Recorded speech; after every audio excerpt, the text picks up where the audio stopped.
안녕하세요.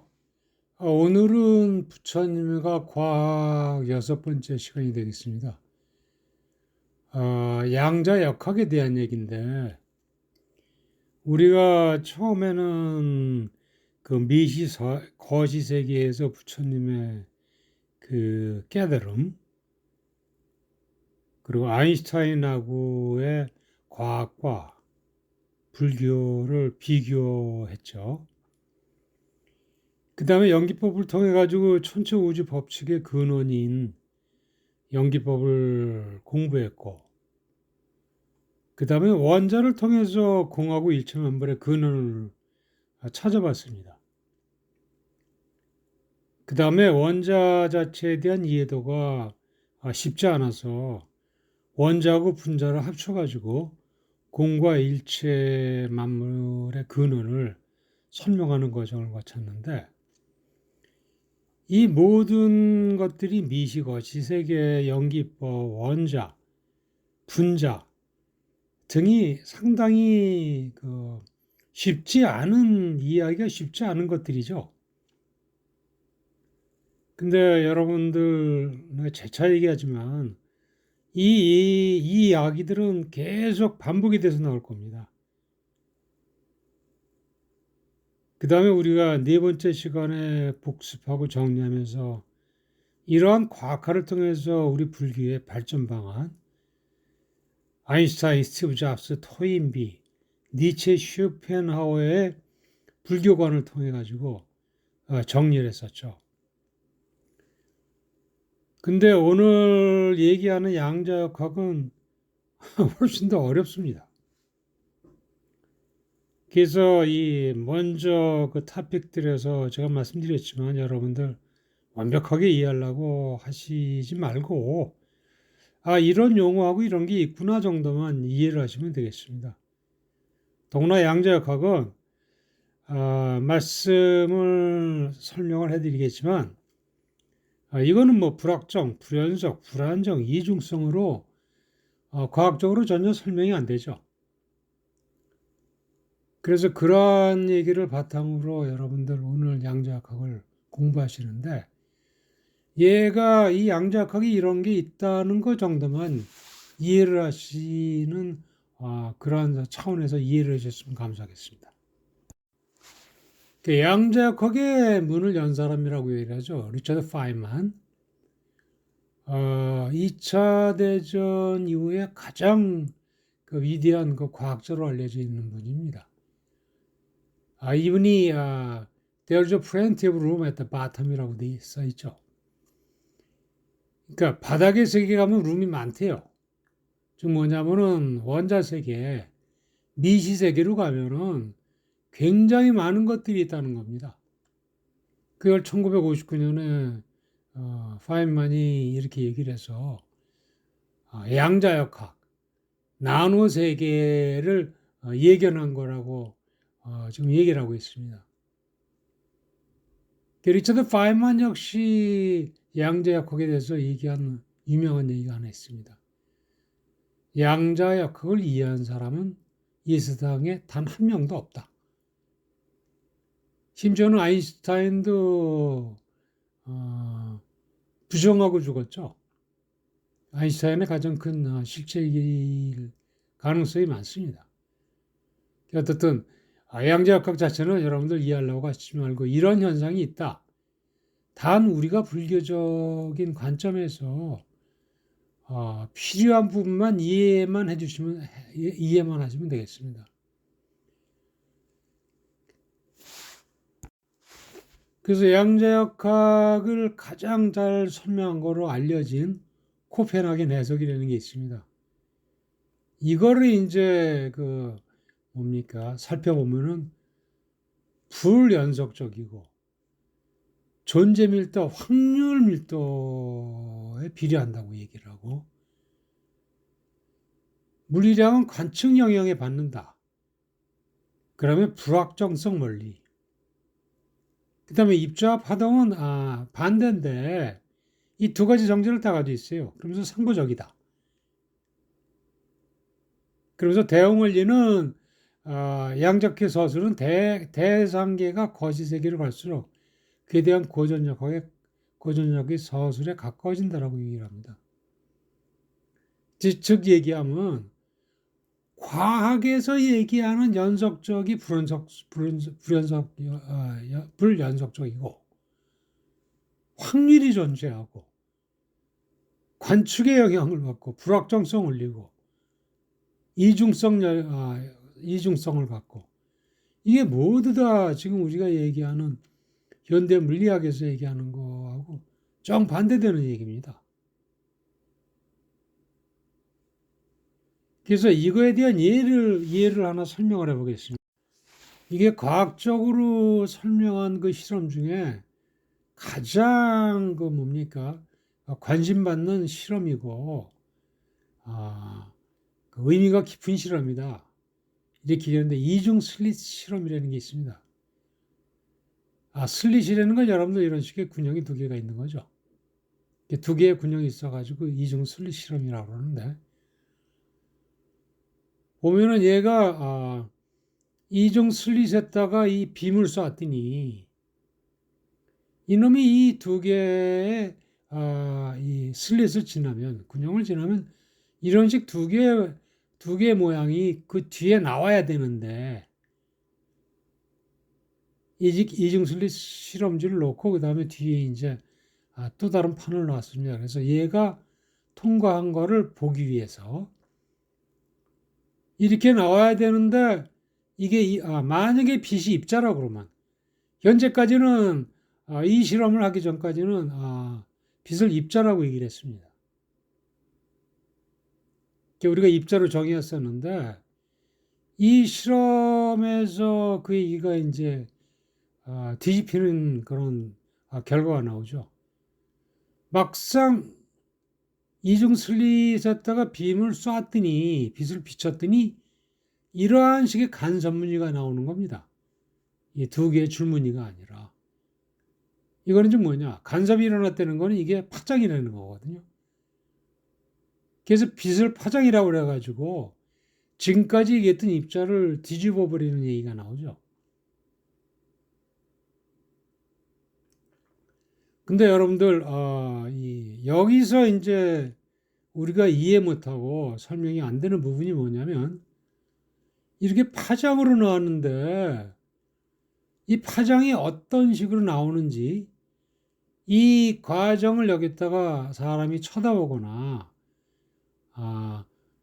이 확대경을 대가지고 얘를 관찰하려고 했더니 사람이 쳐다보거나 관찰을 하면은 이 파장이었던 간섭이 입자의 두 개 모양으로 입자로 나타납니다. 일반적으로 우리가 얘기했듯이 귀신이 국할 얘기라고 하죠. 지금 양자역학의 대가가 한 분이 유튜브에 그 양자역학을 강의하면서 귀신 얘기를 합니다. 귀신이 국할 얘기거든요. 쳐다봤다고 해서 이 파장이 입자로 변한 거거든요. 그래서 이거는 이제 신이 부리는 요술이라고 해도 관찰자 효과라고 얘기를 하는데 이러한 식의 미시세계에 들어가면 양재세계에 들어가면 전혀 과학적으로 설명할 수 없는 결과가 나옵니다. 그래서 이거는 인류 과학상 가장 아름다웠던 실험이라고 얘기할 정도로 아주 새로운 얘기죠. 이러한 실험의 이러한 결과가 양자역학에서 보이는 대표적인 그런 예가 되겠습니다. 또 한 가지 예를 보면은 이제 거기에서 양자 컴퓨터 얘기가 많이 나오죠. 그 양자역학에서 일어나는 현상은 굉장히 여러 가지가 많이 나옵니다. 먼저 코펜하겐 해석에서 얘기했던 것처럼. 그래서 양자역학 컴퓨터의 그 코어 컨셉을 보면은 퀀텀 슈퍼포지션, 퀀텀 인탱글, 퀀텀 슈퍼포지션 등 여러 가지 양자역학에서 일어나는 여러 가지 현상들이 합쳐져 가지고 이런 컴퓨터가 일어나죠. 대표적으로 이제 양자 중첩하고 양자 얽힘이라고 얘기합니다. 고등과학원의 그 김주환 교수님 그 자료인데, 그러니까 양자 중첩 현상을 이용해서 양자 연산 컴퓨터를 만들 수 있다고 얘기합니다. 그다음에 양자 통신 같은 경우는 양자 얽힘과 중첩 현상을 이용해 누구도 엿보거나 깰 수 없는 양자 암호를 만들 수 있다고 얘기를 합니다. 그래서 양자 컴퓨터 외에 지금 이 양자 역학에 의해 가지고 설명한다는 이 양자 역학이 적용이 되는 게 대표적으로 반도체, 레이저, 그 다음에 초전도 등 최첨단의 그 과학 현상이 다 양자 역학으로 설명이 됩니다.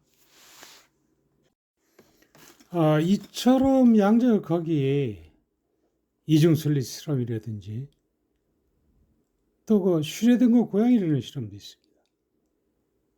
그 다음에 양자 역학에서 성질로는 중첩, 양자 중첩, 양자 얽힘, 양자 도약 등 불확정성, 불연속성, 불예측성을 얘기하는 게 지금 양자 역학이니까 아인슈타인은 완전히 부정을 하죠.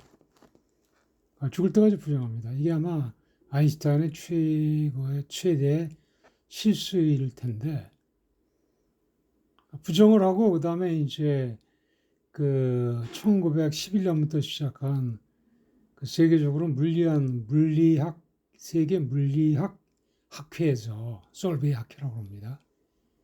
거기서 이제 아인슈타인하고 그 닐스 보어 그 양자역학을 정리해서 주장하는 닐스 보어하고 상당한 언쟁을 벌입니다. 그게 물리 역사상 가장 커다란 사건으로 얘기를 하죠.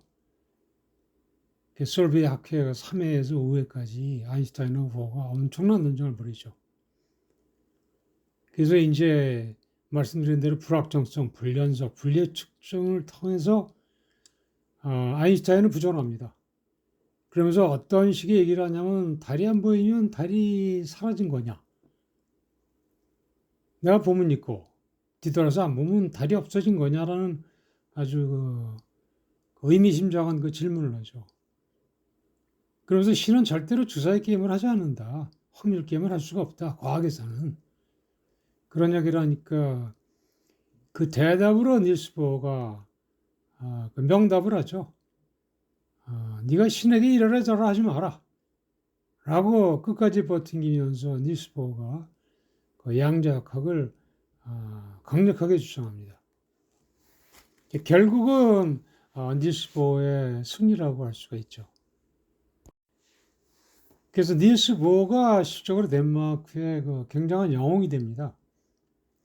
그래서 이 500 크라운가 그렇죠. 이게 덴마크 화폐가 여기에 그 모델로 나와 있는데 이 화폐를 확대해 보면은 여러분들 태국 문양이 보입니다. 자세히 보면은 그러니까 닐스 보어가 중국에 와서 동양 역학을 몇 개월간 공부를 하죠. 그게 아마 바탕이 되지 않았냐라는 얘기를 합니다. 그래서 이러한 그 양자역학의 불확정, 불예측, 불연속 등 그 과학적으로 전혀 설명이 안 되는 그 현상들이 일어나고 있지 않습니까? 그래서 이 양자역학을 설명할 수 있는 그 이론이나 사람은 아무도 없습니다. 그래서 우리가 지금 공부하고 있는 가나선이라는 것은 화두를 첨가하면서 공부하는 첨단 방법 아닙니까? 근데 화두 자체가 답이 없는 문제예요. 설명할 수 없는 문제고 생각 이전의 자리입니다. 그러니까 이 화두하고 양자역학하고 키워드가 같죠. 설명할 수 없는 문제야. 답이 없는 문제야. 생각 이전의 자리야. 제 생각은 여러분들 추후 양자역학을 설명하는데 아마 많은 이야기가 불교에서 나올 가능성이 많습니다. 지금 이게 계속 이제 밝혀지고 있는 상태거든요. 근데 지금 굉장히 활발하지는 못한데, 그걸 이제 저희 그 우리선 연구원에서 많은 공부를 하고 있습니다. 그 다음에 화두 자체는 화두, 화체, 화밀에는 체계성을 가지고 있죠. 이거는 양자가 크게도 없는 겁니다. 그 다음에 두 개가 다 불확정성, 불리측성, 불연속성을 가지고 있고, 우리가 가나선이라는 건 뭡니까? 간절한 마음하고 삼려를 갖춰가지고 순혈의 마음을 가지고 화두를 타파해서 깨우침 없는 게 가나선 아닙니까? 근데 가나선 자체에서는 또 다른 논리가 의심, 의정, 의단이라는 그 아주 체계적인 의심의 그 과정이 있죠. 그러니까 모든 깨달음에는 의심 없이 깨달음이 있을 수가 없죠. 근데 의심이라는 그런 과정을 내세우는 참선법은 가나선뿐이 없습니다. 그 철학도 그렇지가 못합니다. 근데 제가 보고 느낀 거는 저도 평생을 연구해 바른 사람이지만 이거를 보고 굉장히 많은 걸 느꼈는데 의심도 의심, 의정, 의단이라는 체계적인 그 과정을 제시를 합니다. 의심이라는 건 항상 의심을 가지고 있죠. 과학자는 역시 의심을 가지고 있어야 되겠죠. 어떤 풀 수 없는 문제를 풀어야 되니까. 그 의심이 계속 지속이 될 수밖에 없죠. 지속되는 걸 의정이라는 과정으로 설명이 되죠. 그 다음에 그렇게 지속을 하다 보면은 꽉 맥힙니다. 제가 이러한 과정을 지난 한 40년간 영국에 있으면서 두세 번 경험을 했거든요. 정말 딱 맥혀서 답이 전혀 안 나오고 방법을 전혀 못 찾겠어요. 그러다 아차 하고 정말 한 번은 좀 화장실에서 깨우친 적이 있는데 그러한 그 깜깜한 상태에서 깨우치는 과정이 의단에서 여러분들 그저 은산철벽이라는 얘기가 나옵니다. 은산철벽을 만나는 거죠. 은산철벽을 부셔가지고 폭파해가지고 깨우치는 게 개오라고 동산 스님이 그 과정을 가르침을 주셨습니다. 그래서 가나선은 나름대로 이러한 논리를 가지고 있고 그 과학적인 화두 해결 방법이에요. 만약에 의심, 의정, 의단이 되는 과정을 알았다 그러면 제가 굉장히 그 연구 개발하면서 어려울 때 크게 도움됐을 거예요. 깜깜한 데서 그냥 헤매고 있었으니까. 때에 따라서는 1년 넘게. 그래서 과학적인 화두 해결 방법이고 우리가 깨우치는데 지도를 제시를 해주죠. 그래서 이러한 그 가나선하고 그 양자역학의 관계는 점차 많은 뭡니까 결과들이 나올 거라고 생각합니다. 그래서 이제 코페르겐 해석하고 양자역학하고 가나선을 정리하면은 왼쪽에 있는 1번서부터 6번까지는 이제 코페르겐 해석이고요. 양자역학은 말씀드린 대로 불연속성, 불확정성, 상호의존, 불안전성, 관찰자 효과라는 건 이중슬리 실험이죠. 설명이 안 돼요, 지금 전혀. 근데 여러분들 먼저 말씀드린 대로 지금 우리 첨단 과학의 디바이스들, 반도체다, 모든 첨단 기기들이 다 양자역학에 의한 그 산물들입니다. 양자역학을 근거로 해서 나온 것들입니다. 우리가 많이 쓰는 병원에서 쓰는 MRI도 초전도체를 이용하는 거거든요. 그 양자역학이 아니면 그게 절대로 설명이 될 수가 없는 거죠. 원인하고 그 메커니즘이 전혀 설명이 안 되는 상태에 지금 빠져 있죠. 양자역학 자체는. 가나선 역시 설명이 안 되죠. 그래서 우리가 얘기하면 빈 공간, 무영적이다. 생각 이전의 자리다. 언어민자가 끊어진 자다. 설명이 안 되는 자리입니다. 이런 거에 의해서 양적하고 굉장히 밀접한 관계를 갖고 같은 키워드를 가지고 있는데 가나선 안에는 체계적인 논리가 있습니다. 화두, 화치, 화밀이라는 논리를 제시하고 의심, 의정, 의단이라는 의심의 단계적인 체계를 가지고 있습니다. 그래서 이런 체계하고 논리가 양자역학을 예를 통해서 설명되지 않겠냐라는 그런 생각을 해봅니다.